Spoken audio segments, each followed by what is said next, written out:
Olá, eu sou a Joanita Ferreira, bem-vindos a mais um vídeo do canal Quem Conta um Conto Entende um Ponto. Antes de mais nada, inscreva-se no canal se você ainda não se inscreveu e no final deixe o seu like e comentário se você assim achar necessário. O mito de hoje é a história de Eco e Narciso. Vamos a ela?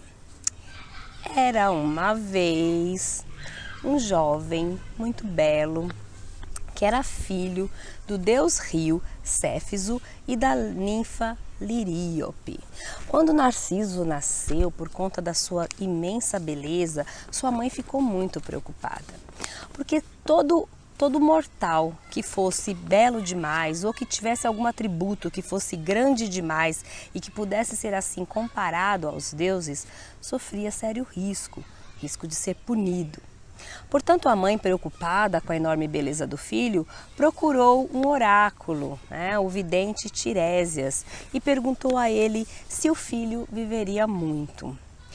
O oráculo, então, disse à mãe: sim, Narciso irá viver muito se ele nunca se ver, se ele nunca se conhecer. Assim, Narciso cresceu sem ter noção da própria beleza. E ele encantava a todos que o conheciam. Narciso fez com que homens e mulheres se apaixonassem perdidamente por ele e ele nem sequer se dava conta. Ele era insensível a toda a paixão que ele causava nas pessoas. Enquanto isso, numa outra parte da história, nós temos a ninfa chamada Eco. Eco era uma ninfa que tinha grande habilidade de comunicação. Eco conseguia falar sobre qualquer assunto por horas e horas e horas. Acontece que Zeus, o deus do Olimpo, o deus pai, era acostumado a pular cerca e trair a sua esposa Hera, que é a deusa do matrimônio. E numa dessas escapulidas de Zeus, Hera quase o pegou no flagra. E Zeus, para não ser pego, pediu a Eco que distraísse Hera com suas histórias. E aí Eco ficou contando histórias e histórias para Hera. Mas a deusa percebeu que estava sendo ludibriada. E para se vingar de Eco, disse a ela que a partir daquele momento ela jamais seria capaz de fazer aquilo que ela mais amava, que era falar. Eco estaria condenada a partir de então a só conseguir repetir o final da frase das pessoas. Jamais conseguiria começar uma conversa, apenas repetir as últimas palavras. Eco ficou abaladíssima com isso e com grande tristeza ela se escondeu nos bosques, nas matas e vivia correndo e se escondendo com vergonha porque jamais conseguiria começar uma conversação. Ela perdera assim o dom da voz, ela perdera assim o dom que ela mais amava, a sua própria capacidade de se comunicar. Enquanto isso, Narciso continuava a sua vida, caçando, se divertindo, saindo com seus amigos. E um belo dia, numa dessas caçadas, Eco, que estava escondida nas matas, viu Narciso e se apaixonou perdidamente pelo rapaz. Passou então a segui-lo por todos os cantos. Não tinha coragem de se aproximar porque não tinha voz para começar uma conversa. E escondida, Eco seguia o seu ser amado, encantada com a sua beleza, cada vez mais apaixonada. Até que um dia, numa caçada, Narciso se perdeu dos amigos e começou a chamar por eles. Ele perguntava: oi, alguém está aí? Alguém me escuta? E aí Eco se aventurou. E quando o rapaz disse: alguém me escuta? Ela respondia: escuta, escuta, escuta. Ele ficou pasmo procurando de onde vinha aquela voz e começou então uma espécie de brincadeira. Ele dizia: vem cá. E ela respondia: vem cá, vem cá, vem cá. E ele perguntava: por que foges? E ela dizia: foges, foges, foges. Até que ele disse: juntemo-nos aqui. E ela respondeu: aqui, aqui. E corajosa se aproximou então de braços abertos para ir de encontro ao seu amado. Mas Narciso, ao ver a moça, recuou e horrorizado disse: jamais, nem a morte irá nos unir. Ou seja, antes, disse ele, morrer do que nos una. E ela, triste e imóvel, repetiu: nos una, nos una, nos una. Eco, então, abalada no seu coração, foi se esconder nos vales e de tristeza foi definhando, definhando, definhando, até que só sobraram dela os ossos que viraram pedra. E a sua voz, que continua até hoje ecoando pelos vales, onde os viajantes, ao dizer uma frase em voz alta, ouvem o retorno de eco, dizendo suas últimas palavras. As outras ninfas ficaram horrorizadas e, com muita raiva de Narciso, pediram para que a deusa Nêmese, a deusa da vingança, fizesse alguma coisa, punisse o jovem insensível. E a deusa então disse a Narciso que ele estaria, disse às ninfas que Narciso estaria condenado a se apaixonar por ele mesmo. Narciso continuou sua vidinha de caçadas. Mas um belo dia, sentindo muita sede, ele achou uma fonte que antes ninguém havia encontrado, uma fonte pura, nunca antes tocada, e foi saciar a sua sede nesta fonte. Quando ele se debruçou sobre as águas para pegar com as mãos um gole de água, se deparou com a criatura mais bela que ele já tinha visto na vida. Narciso ficou encantado com a perfeição daquele rosto, com a perfeição daquela cor, daquela pele, com o seu pescoço de marfim, com os dourados dos seus cabelos, e ele pensava, é a beleza de um deus, e se apaixonou perdidamente pela criatura que ele via no lago. Toda vez que ele tentava tocar aquele rosto, beijar aqueles lábios, aquele rosto sumia, e ele falava, por que foges? Por que estás fugindo de mim? Até que, enfim, Narciso percebeu que estava encantado e apaixonado pela própria imagem. Mas já era tarde, ele não conseguiria mais abandonar o local. Estava apaixonado por si, e como poderia sair de perto da fonte e deixar de contemplar aquele ser que ele amava mais do que tudo? Narciso, então, também esqueceu-se de cuidar de qualquer outro aspecto da sua vida e foi também definhando e definhando até desaparecer. E no seu lugar foi encontrado então a flor que hoje é chamada de Narciso. A flor que, segundo as pessoas, tem um cheiro inebriante e que deixa qualquer um aí numa espécie de torpor. Esta história de Narciso e Eco é um mito.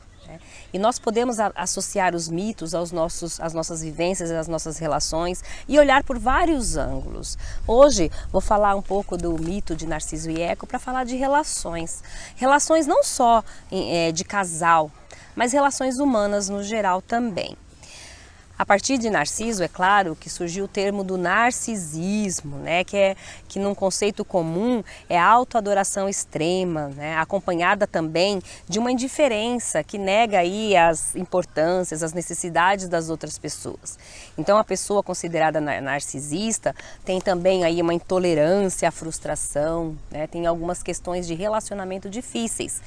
O CID-10, né, o DSM, traz enquanto transtorno de personalidade, né, uma doença, uma patologia chamada de transtorno de personalidade narcisista, em que a pessoa sim tem essa característica de autovalorização muito grande, de intolerância à frustração, de necessidade de ser adorado, adulado, de ser valorizado, de paranoias de que não está sendo valorizado o suficiente, ou que está sendo perseguido ou invejado, de alguns sentimentos também de inveja em relação a pessoas que ele considera maior ou melhor do que si mesmo, que considera que sejam felizes porque são quem são, e essa inveja muitas vezes ela é embotada por sentimentos de depressão, escondendo aí algumas vezes agressividade, vontade de vingança também, né?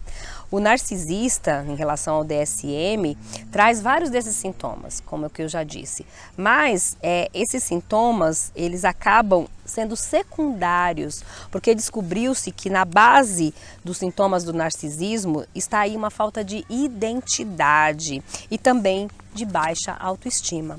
Parece paradoxal alguém narcisista ter uma baixa autoestima, mas o que se descobriu que o narcisismo é uma questão de identidade, que na realidade esta atitude egocêntrica e muitas vezes até arrogante é uma defesa de um ego frágil, de um ego que tem muitas vezes como vivência anterior situações de abandono, de violência, de abuso, que trouxe essa fragilidade e essa dificuldade de uma identidade forte. Então essa pessoa acaba se defendendo nessas atitudes para encobrir então uma autoestima muito baixa e um ego muito frágil. Simbolicamente, nós podemos olhar esse mito por vários ângulos. Podemos também olhar para Eco, porque Eco é o oposto de Narciso, né? Eco é aquela pessoa que não valoriza a si mesmo, que vive pelo outro ou para o outro, que não tem voz própria, que só tem voz para fazer a vontade do outro, do que o outro se apresenta. Eco se anula.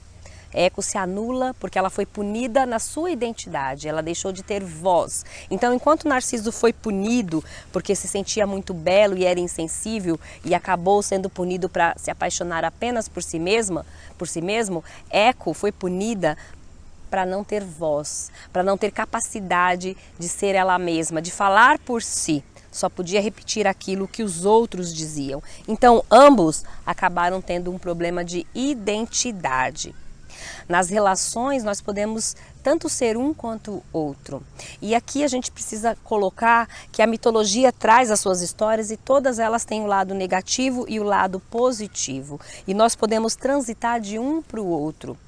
E isso independe de gênero, tanto homens quanto mulheres podem ter a personalidade ou podem ter características em algumas situações, tanto de Eco quanto de Narciso, tanto no positivo quanto no negativo. O que faltava a Narciso era um pouco de Eco, né? Narciso não olhava para o outro, só olhava para si mesmo. E o que faltava para Eco era um pouco de Narciso, porque Eco não tinha a capacidade de amar a si mesma, de reconhecer a si mesma, de valorizar a si mesma. No tarô mitológico, Narciso aparece no pajem de copas, no valete de copas. O naipe de copas representa o elemento ar, o elemento água, me desculpem, que é sentimento. E esse naipe descreve a jornada humana do sentimento. Esse sentimento que nasce, cresce, amadurece para se tornar de fato, lá na frente, na vida humana, um amor de verdade. Um amor no sentido da palavra, o amor não egoísta e nem o amor doentio, mas um amor saudável.